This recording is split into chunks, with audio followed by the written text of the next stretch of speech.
The family was about to say grace before dinner. Suddenly, the ground starts shaking violently. Sensing something's wrong, the father rushes to the window to check. He discovers a massive horde of vampires charging toward them. He quickly locks all the doors and windows, grabs his weapon, and prepares to fight back. Meanwhile, the mother opens the cellar door. She quickly hides her daughter inside. As the cross protecting the family shatters with a loud crack, the vampire army breaks through completely. After the mother lets out a horrifying scream, the sounds of fighting come to an abrupt halt. The girl helplessly covers her mouth, but in the end, she's still discovered by these monsters. Meanwhile, Jack, a demon-hunting priest, senses something's off.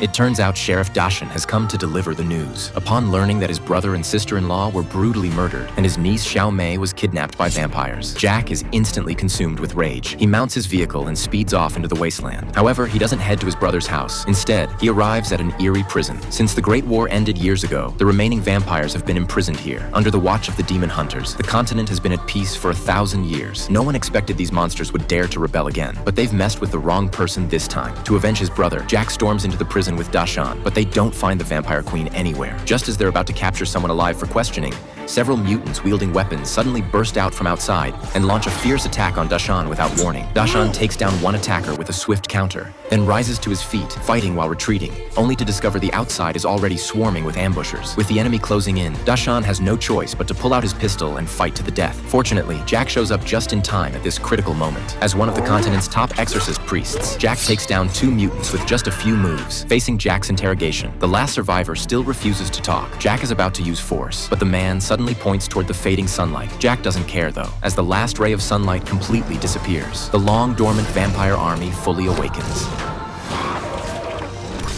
But facing these snarling, fanged monsters, Jack pulls out his Bible. With a calm expression, he begins reciting an incantation. As several silver crosses rise into the air, a feast of carnage officially begins.